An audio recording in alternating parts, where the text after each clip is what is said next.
नमस्कार, माझ्या चॅनलमध्ये आपल्या सगळ्यांचं स्वागत आहे आणि आज आपण कॉन्ट्रॅक्ट मॅरेजच्या पुढच्या भागाला सुरुवात करणार आहोत. यांना माझं सरनाम तेरे कसं माहीत, पण तेव्हा तिने दुर्लक्ष केलं होतं. तुला माहिती होतं का अक्षय तिथे माझ्यासोबत बिझनेस डीलसाठी आला होता. मिस्टर खोसला उत्तर न देता डायरेक्ट आरुषीला हा प्रश्न केला. तिथं आल्यावर मी अक्षयला विचारलं तेव्हाच तो बोलला का तिथे बिझनेस मीटिंगसाठी आलो आहे म्हणून. आरुषीने उत्तर दिलं. मी अक्षयला तिथे येताना पाहून मला वाटलं का कुठं त्याला माझं आणि माणिकच्या नात्याबद्दल माहीत तर नाही ना. कदाचित त्याच्यामुळे तुला तो बिझनेस डीलसाठी घेऊन तर नाही ना आला. रमणिकने जे काही केलं त्याच्यानंतर मला कुठलाच चान्स नव्हता घ्यायचा. मी कोणावरच विश्वास ठेवू शकत नव्हतो.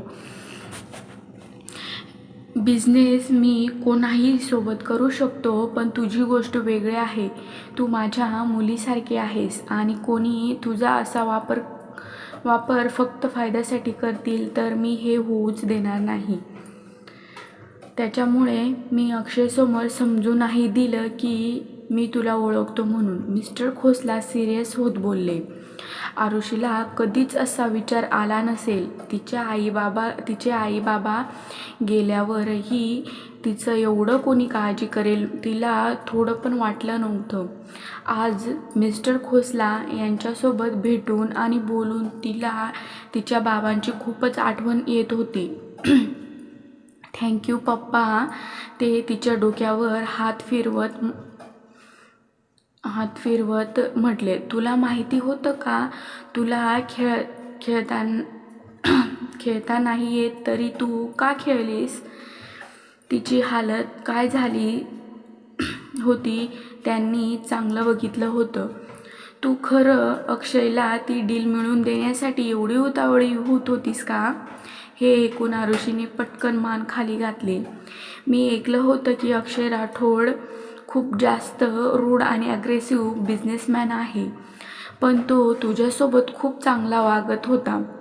त्यांनी आरुषीकडे पाहत विचारलं. तुझ्यात आणि त्याच्यात काही. एवढं बोलून तिने खूप विचार केला आणि सगळं खरं सांगायचं ठरवलं. मोठे पप्पा, ते अक्षय आणि मी नवरा बायको आहोत. अक्षय माझा नवरा आहे. हे बोलताना तिचा चेहरा पूर्ण लाजून लाल झाला होता. ही पहिली वेळ होती की ती कोणातरी समोर अक्षयला तिचा नवरा आहे असं सांगत होती. हे बोलताना तिला जशा गुदगुल्या होत होत्या. मिस्टर खोसलाला आधीच थोडा अंदाज होता, पण ते रिॲक्ट करायला थोडा टाईम लागला त्यांना. मला थोडा अंदाज होता की असंच काहीतरी असणार म्हणून. पण तुला असं नाही वाटत का, तू लग्न करायचा डिसिजन खूपच लवकर घेतलास म्हणून. अजून तुझं वय पण नाही बाळा. आत्ताच तर तुला 18 वर्ष कंप्लीट झाले असतील ना. मग आणि अक्षय तर तुझ्यापेक्षा खूप मोठा आहे ग. लई तर लई 10 ते 12 वर्षांनी मोठा आहे. मग ते परेशान होत आरुषीकडे पाहत विचारलं. त्याने तुला लग्नासाठी जबरदस्ती तर नाही ना केली.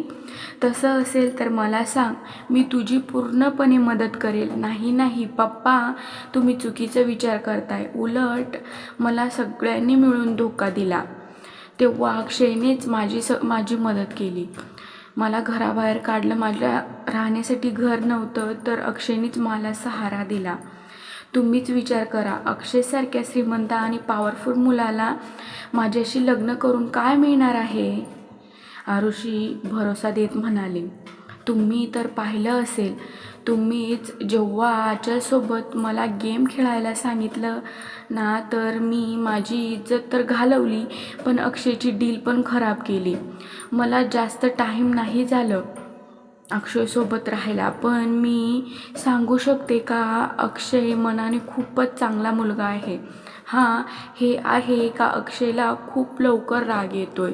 पण आज जे काही झालं ना, त्याने त्याच्यासाठी मला काहीच नाही बोलला आणि माझी मदतच केली.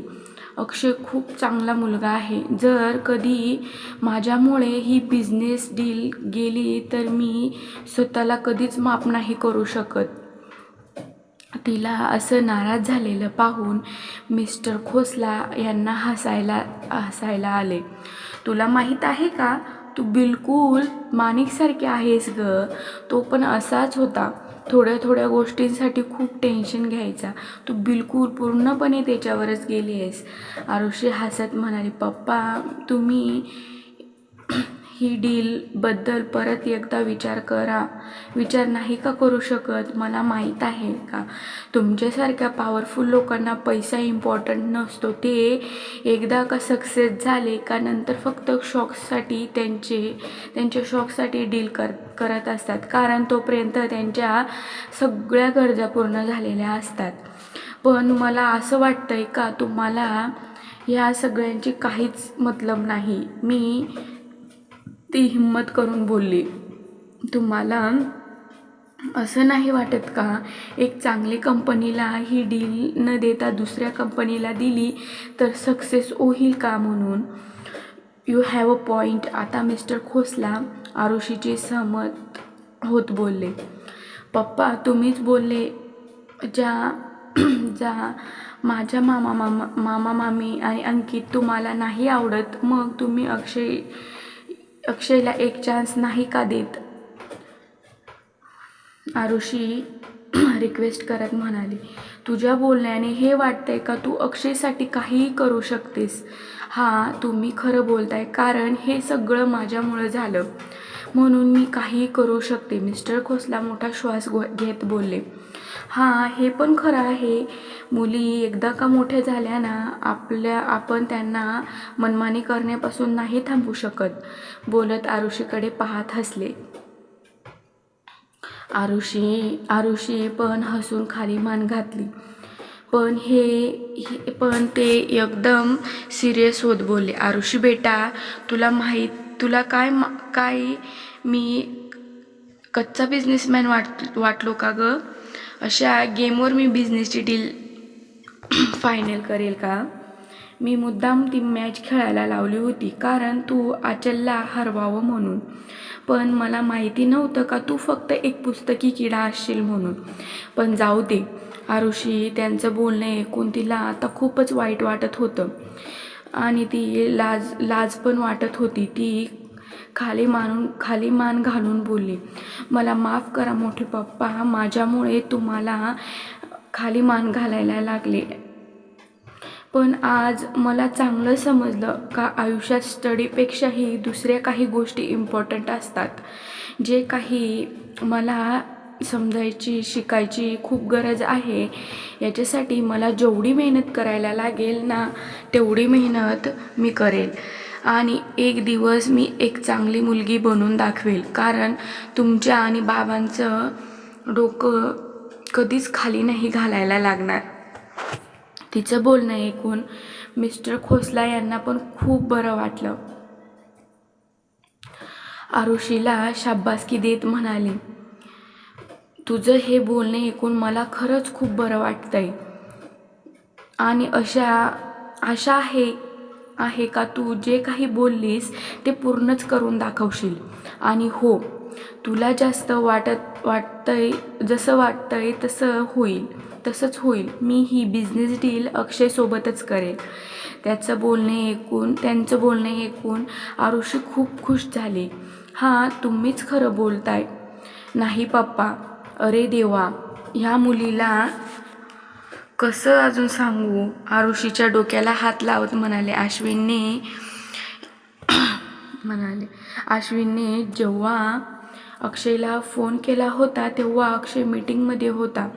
त्याचं बोलणे ऐकून मीटिंग अर्धवट सोडून गाडी काढून सरळ हॉटेल रोज गार्डनच्या दिशेने आला होता अक्षय.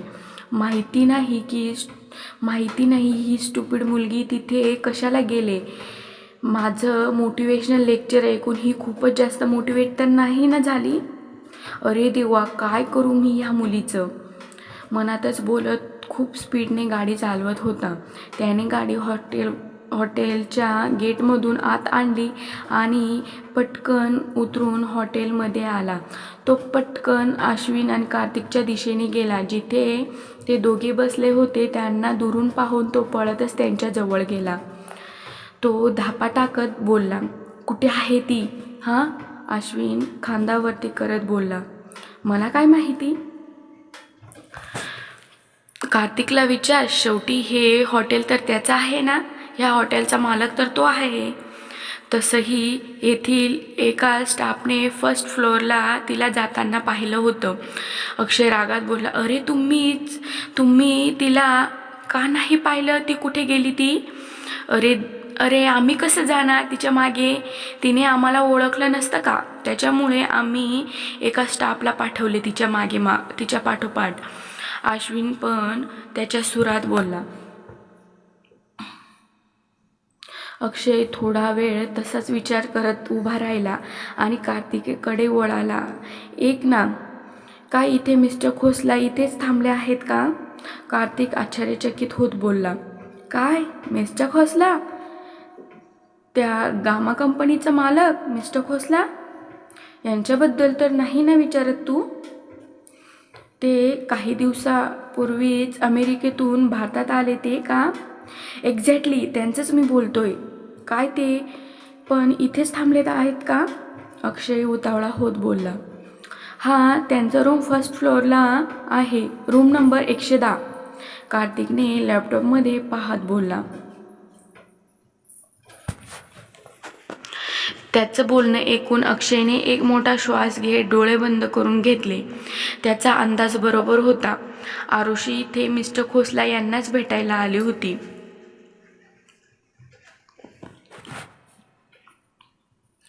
त्याचा राग आता 7व्या आसमानाला पोहोचला होता. तो स्वतःला कंट्रोल करत कार्तिकला बोलला, काय आत्ता आरुषी त्यांच्याच रूममध्ये आहे का? कार्तिक पहिल्या त्याच्याकडे पाहत राहिला आणि हळूच बोलला, हां, ती तिथेच आहे. त्याचं बोलणं ऐकून अक्षय धावत लिफ्टकडे गेला. अरे आता तू कुठं चाललायस? असं होऊ शकतं काय? ते अजून पण बोलतच असतील म्हणून मागून अश्विननी अक्षयला आवाज देत बोलला. पण तोपर्यंत अक्षय तिथून निघून गेला होता. अक्षयच्या मनात नाही ते विचार येत होते. आरुषी किती भोळी आहे त्याला चांगलंच माहिती होतं. तिच्यासारखी साधी मुलगी एका सक्सेसफुल बिझनेसमॅनच्या रूममध्ये जाऊन बसेल त्याने कल्पना पण नव्हती केली. आणि अशी कुठली गोष्ट होती का 1 तासापासून संपतच नव्हती? काय तिला त्याच्या मनात आता खूप मोठी भीती होती. आज ह्या मुलीला एवढं समजवलं तरी पण खरंच हिचं डोकं खरंच रिकामं आहे वाटतं.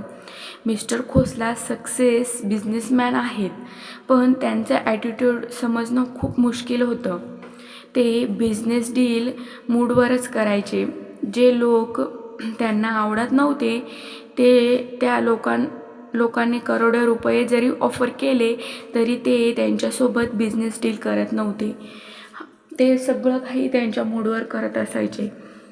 त्याच्यामुळे अक्षयने आरुषीला समजावलं होतं का त्या प्रॉपर्टीची चिंता तू नको करूस म्हणून, पण तरी आरुषी इथे आली ते पण त्याला न विचारता.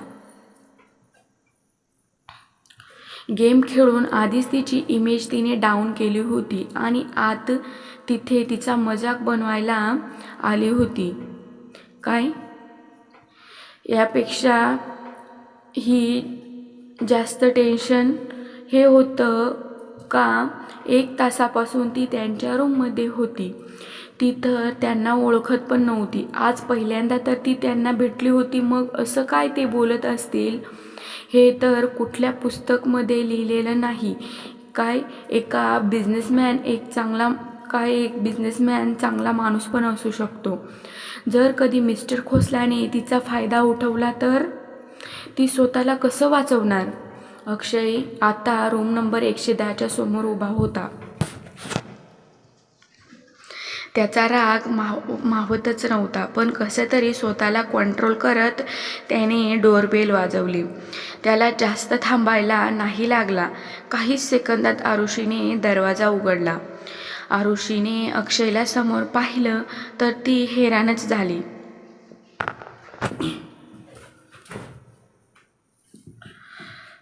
अक्षय, तू इथे अचानक कसं काय? ती कन्फ्यूज होत बोलली. पण काहीच उत्तर न देता अक्षयने परेशान होत वरून तर खाली पायापर्यंत तिला पाहिलं. तिचे कपडे, केस सगळं व्यवस्थित वाटत होतं. तिचा चेहरा पाहून असं बिलकुल वाटत नव्हतं का तिच्यासोबत काही चुकीचं झालं असेल म्हणून. हे पाहून अक्षयला थोडं बरं वाटलं. Thank God she is safe. पण अजून पण त्याचा राग गेला नव्हता. त्याला पाहून असं वाटत होतं का आज अक्षय आरुषीला सोडणारच नाही, तिचा गळा चावळेल म्हणून. तिला समजतच नव्हतं का अक्षय का एवढा रागाने तिच्याकडे पाहतोय. पण तिला आठवलं ती खुश होऊन बोलली, बरं झालं तू इथेच मला भेटलास. मला तुला एकटी बोलणार तेवढ्यात अक्षयने दात करडत तिचा हात पकडला आणि घसडत घेऊन चालला होता. कसं काय अक्षय, काय करतोयस तू? अक्षय आरुषीला जरा पण वाटलं नव्हतं का अक्षय असं काही करेल म्हणून. आरुषीला जरा पण वाटलं नव्हतं की अक्षय तिच्याशी असं वागेल म्हणून. पण अक्षयने जोरात आरुषीचा हात पकडून तिच्याकडे न पाहताच उत्तर दिलं, तू आत्ताच्या आत्ता माझ्यासोबत घरी येतेस, समजलं ना? अक्षय ज्या प्रकारे आरुषीला घेऊन जात होता त्याच्याने तिला खूप त्रास होत होता. पहिलेच तिला लागलं होतं, तरी पण आरुषीने जरा पण आवाज न करता सगळा त्रास सहन करत होती. तिला हॉटेलमध्ये कुठलाच तमाशा नव्हता करायचा. तिने एक नजर दरवाजावर टाकली. तो दरवाजा अजून पण उघडाच होता. अक्षय, जस्ट शट अप. आरुषी अक्षयकडे जोरात तिच्यावर ओरडला. ती घाबरून गप्पच राहिली. तिला गाडीत बसून अक्षयने ती गाडी घराच्या दिशेने काढली. 120चा स्पीड सुद्धा आज त्याला नॉर्मल वाटत होता. आरुषी शेजारीच शीटवर गपचूप बसली होती. अक्षयच्या चेहऱ्यावर अजून पण खूप राग दिसत होता. तिला वाटलं की अक्षयला न विचारता मी मिस्टर खोसला यांना भेटायला गेले म्हणून तर नाही ना त्याला राग आला. त्याचा राग पाहून तिला हिंमत होत नव्हती अक्षयसोबत बोलण्याची. पण तरी तिने हिंमत करून अक्षयला बोलली, अक्षय. अक्षयने काहीच उत्तर नाही दिले. गपचूप गाडी चालवत होता. पण तरीसुद्धा आरुषीने हिंमत नाही हारली. जेव्हा ती त्याला सांगेल का मिस्टर खोसला यांनी ती डील अक्षयला दिली तर त्याचा मूड लगेच ठीक होऊन जाईल. अक्षय, माहिती आहे का आज काय झालं? तू ऐकशील ना तर तुला विश्वासच बसणार नाही. आरुषी परत एक वेळेस खुश होऊन बोलली. पण अक्षय जोरात बोलला, तुला दिसत नाही का मी गाडी चालवतोय? मला डिस्टर्ब नको करू. हे बोलून एका हातात स्टेअरिंग सांभाळत दुसऱ्या हाताने सिगरेट पेटवली आणि पिऊ लागला. थोड्याच वेळात पूर्ण गाडीत धुकाधुक झालं होतं.